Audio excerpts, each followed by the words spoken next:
The Gingerbread Lady focuses on Evy Meara, a woman whose life, career, marriage, and health have all been destroyed by the effects of alcohol. And having just completed a 10-week stint in a rehab facility to overcome her addiction, Evy returns home to her anxious but devoted teenage daughter, Polly. And Polly justifiably worries that her mother has started drinking again. My name is Margo Schlossberg, and I will be playing the role of Evy Meara. And my name is Claire Briggs, and I will be playing Polly in the scene from The Gingerbread Lady. Yeah, can you say Oh, Gingerbread Lady together? Yeah. in the scene from The Gingerbread Lady. by Neil. By Neil Simon. All right, say that together. All right.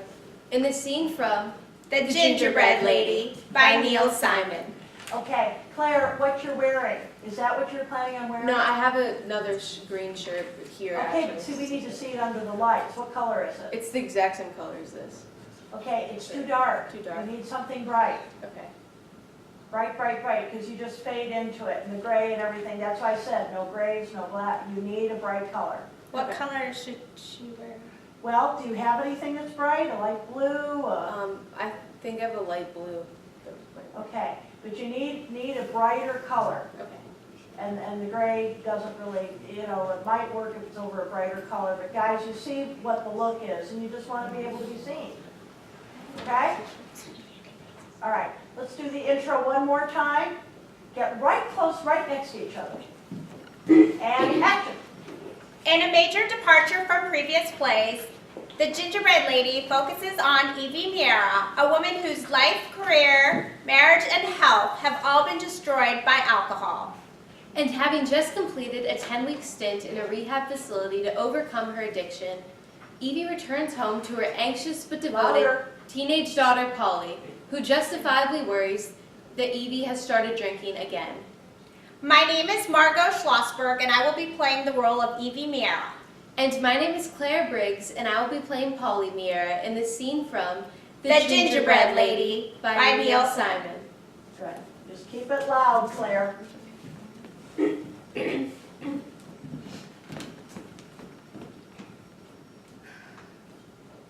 Hi, is this Joe Allen's bar?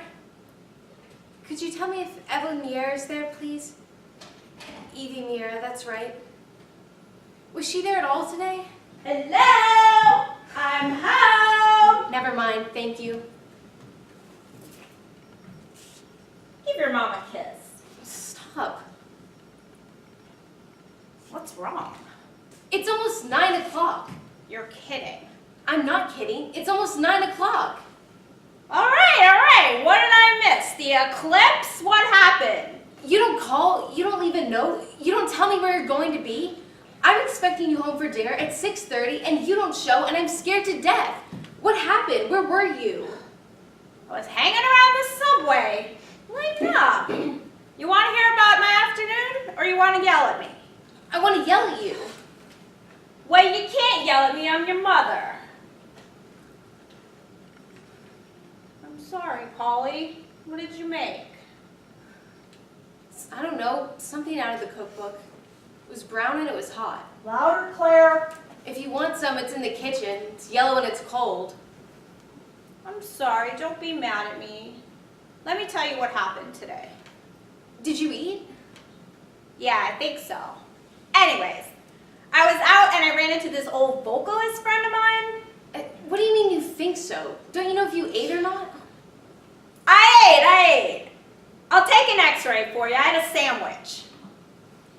You mean you only had one thing to eat today? It didn't say on the sandwich whether it was one meal or 2 meals. What are you taking in school this week, Maggie? Can I finish? You don't eat, and I never see you sleep well, so I'm worried about you. Well then, how do you know I don't sleep well? I watch you at night. Then you're the one that doesn't sleep well. You're in the living room until 5, 6 in the morning, pacing and smoking and coughing. I hear you in there. It's the television. I listen to cancer commercials. Making phone calls in the middle of the night. Who are you calling at 4 o'clock in the morning? The Weather Bureau. At 4 o'clock in the morning? I like to know what it's going to be like at 5 o'clock. You're infuriating. It's like talking to a child. Don't even look at her. Turn your back. It's like talking to a Don't child. look at her at all. Say that line again. Don't look at her. It's like talking to a child. It's much stronger. You don't have to look at her always. Play out. I don't get any respect. How the hell am I going to be your mother if I don't get any respect? How am I going to respect you when you don't respect yourself? I'm a flop mother. I'm sorry. And stop apologizing. You're my mother. Make me apologize to you for talking the way I did. It won't happen again. Don't tell me that. Tell yourself that. I can't live my life and yours. You've got to take over. You've got to be the one in charge around here. Listen, you're really getting me crazy right now? Why don't you just write all the rules and regulations down nice and neat on a piece of paper? Put on one piece of paper where you yell at me and one piece of paper where I yell at you. Do you want to hear what happened this afternoon? What happened this afternoon? I think I have a job. You're kidding. Where? Well, I was buying a birthday present in Gucci, and I ran into this old vocalist friend of mine from some group, 4 Max in a truck or something like that. Anyways, she can't get over my gorgeous new figure, and she asked me what I'm doing lately. I tell her I'm looking for good, honest work, preferably around a lot of men, like an aircraft carrier, or Okinawa, or something like that. You're looking at me funny. I'm just listening. Well, she says she's out of the business now, but she's married to this Italian with 4 restaurants. Right away, I know it's the mafia. I mean, one restaurant, you're in business. Don't drop your voice there. It's the mafia. It's the mafia. I mean, one restaurant, you're in business.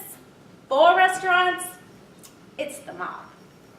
So he says he's looking for an attractive waitress in Garden City who can say, "Good evening, right this way, please." And Can you make that louder? Right this way, please.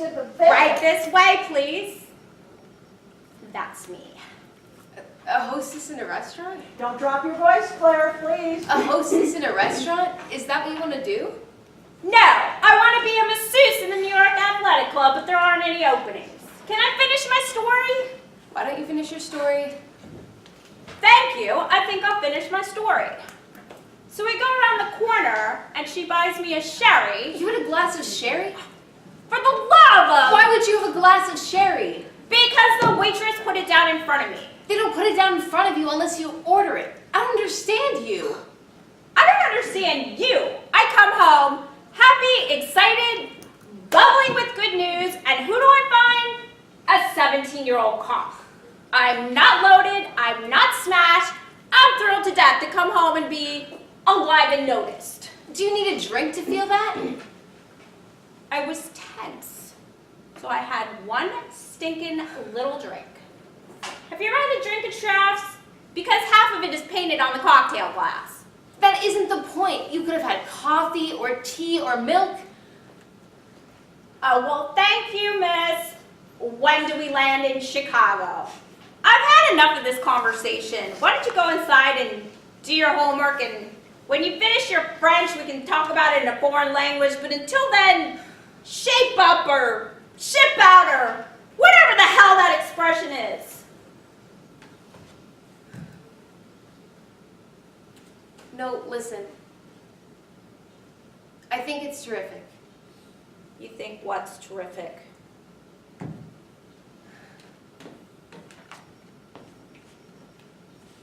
About today, about getting the job. I really do. And Margo, lift up your face so we can see your face so she's leaning down. Okay. Can you lean your face into hers? Yeah. There you go. Good. Good, good, good. And, and Margo,